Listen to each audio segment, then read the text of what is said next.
Well, everyone, it's time for us to go and take a look at the iPhone 15 Pro and kind of give my synopsis of using this phone pretty much for the last month or so. And actually, before I completely switch over it, I want to give you some of the things that I love about this phone, don't like about this phone, hate about this phone, and pretty much everything in between. Now, one thing I will tell you is that I am not an expert, okay? I have a lot of flaws, and I will tell you one thing I did do with my 15 Pro that I've done with every single iPhone that I bought every single year before is I compare these phones against all of the successors and predecessors and competitors that are in the market right now. I have myself compare the iPhone 15 Pro against the iPhone 14 Pro, 13 Pro, 12 Pro, 11 Pro. I think I've already compared it against the iPhone 10. I've compared it against the base iPhones, like the 14s, the 13s, the 12s. I've compared this thing against the Samsung Galaxy S23, the Google Pixel 8, the Google Pixel 7, all the phones you could probably think of for the most part that are, kind of direct competitors and successors and predecessors. I have compared this phone to. And to be honest, this phone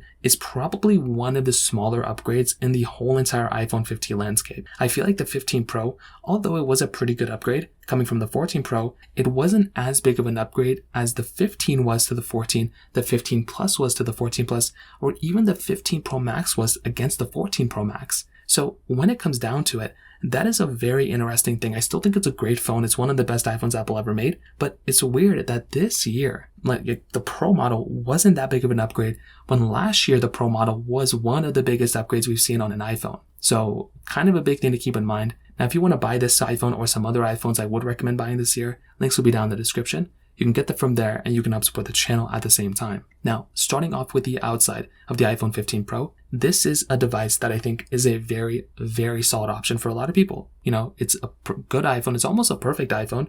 I just don't think it was that big of an upgrade, to be honest. Now, you're getting that 6.1-inch Super Retina XDR OLED display. It has ProMotion on it. It's an always-on display. It's a very, very good panel, and it has a dynamic island as well. So for those of you who are not familiar, the dynamic island took over the notch. All iPhone 15s now have dynamic islands, which is nice. And I do think it's a pretty good panel. Like I said, there's not much to complain about here. I think Apple did a tremendous job with this particular phone back then, and I still think it's holding up fairly well from that dynamic island standpoint. Also, Apple makes really good displays, and whoever makes their displays, whether it's Samsung or whoever else now, they are very solid, displays. They look very, very good. They get very bright as well. And I do think that is a pretty cool thing going on for this particular phone. Now, around the sides, it's flat-sided, so pretty modern. It is a little curved now, which is interesting. But one thing Apple did this year, which I don't know if I'm a fan of, is that they removed that reflective material. I actually did like that reflective material that was on the Pro model iPhones. Pretty much every iPhone since the iPhone 10 has had some reflective material on it. And then they transitioned it to the Pro models, and now they don't have it on any of them. I feel like, once again, Apple could have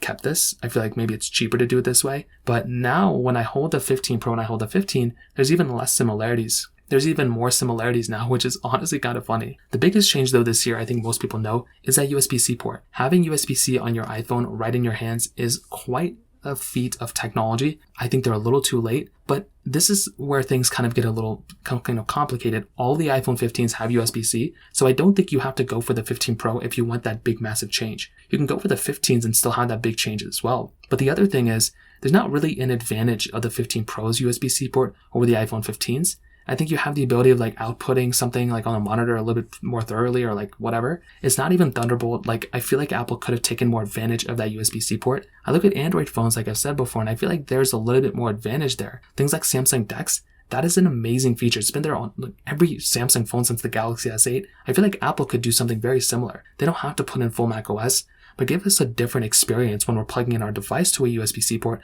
Things like CarPlay, the technology is already on these phones. I don't know why Apple doesn't take advantage of them, especially on the Pro model iPhones. On the back of this device, we are getting our frosted glass back, which I think is very good. It's a good frosted glass back. It feels very good. You're getting that triple camera setup in the top left corner with that LiDAR sensor and flash. Honestly, I'll get into this later. Not that big of an upgrade either, but still a good camera. Now, this is where I kind of start comparing this phone against, when I hold this phone and I hold my Galaxy S23 or my Google Pixel 8, I cannot come to my senses with why Apple does not give us the capability of reverse wireless charging from our iPhone. This technology already kind of exists at a smaller level on our 15, on basically all our iPhones, I think since the iPhone 12 or 13. But the thing I don't understand is that when I hold this phone against all the competitors, I don't know why Apple doesn't give us that type of capability. Things like in the, screen fingerprint sensors, these things are like on the most basic budget phones on the Android side. Even reverse wireless charging is there on a lot of Android phones as well, like that are not expensive. The 15 Pro doesn't have this capability. It has reverse wired charging,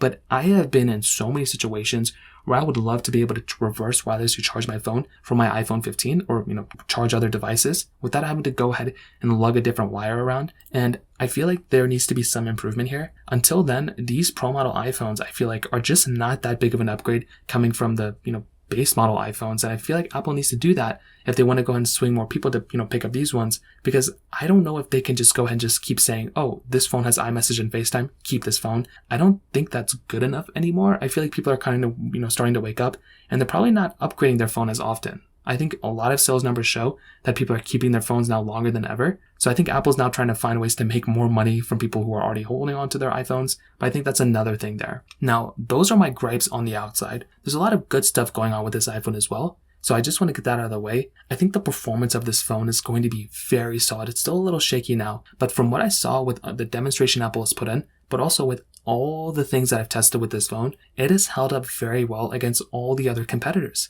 From the performance side, although, it doesn't outperform my Samsung Galaxy S23 every time, I will tell you, the smoothest phone that I own right now is probably the iPhone 15 Pro. From opening up applications, closing them, sliding between apps, everything in between, this phone does it all. And I think that's a really good, amazing advantage for this particular device. If you were wanting to go ahead and get one of the smoother phones that are available, this is one of those options. And I think that is an amazing thing that you can do with this device. In fact, like I've said before, my iPhone 13 Pro I think is still very good too, but the 15 Pro is definitely one of the smoother phones and devices you can buy. And I do think that is an amazing thing going on with this particular phone. I also feel like the cameras are good. They're great. They're amazing. They're the best cameras on any iPhone. Personally, for me though, I don't think they were that big of an upgrade coming from the 14 Pro. Like I said, I feel like the 15 Pro Max got a big upgrade coming from the 14 Pro Max, and the 15 got a big upgrade coming from the 14, but for some reason the 15 Pro kind of is the same type of camera as before. Like I said, I think it's because Apple knew a lot of people were not probably going to buy this phone, so they really didn't need to go and change anything crazy.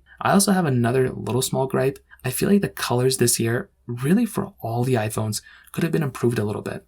Not really that big of a fan of the 15 Pro colors. I don't even remember what color I got. I think I got this like natural titanium one, or maybe I got that dark one. Yeah, I got that dark one. I got the black titanium one. But I do feel like Apple could have given us a little bit more colors. I love that blue color that my 13 Pro had, and I love that gold color that my 14 Pro had. For some reason this year, I don't like any of these colors. Like, I guess the white titanium is nice, and I guess that I guess the natural titanium is kind of like gold a little bit, but still it doesn't look as gold as those, it doesn't look as good as those colors that I liked before. So all in all, what I will tell you is, I think the iPhone 15 Pro, after about a month, it's a great phone. It's one of the best iPhones Apple has ever made. But if this iPhone was a 10 out of 10, the iPhone 14 Pro is probably something like a 9.6 out of 10. That is honestly how I feel. I genuinely feel like the iPhone 14 Pro, if you can buy it in the used market, is easily one of the best iPhones you can buy. And I would just recommend going down that direction rather than buying something like the 15 Pro. These things are, I think you can pick them up fairly soon. You don't have to wait super long.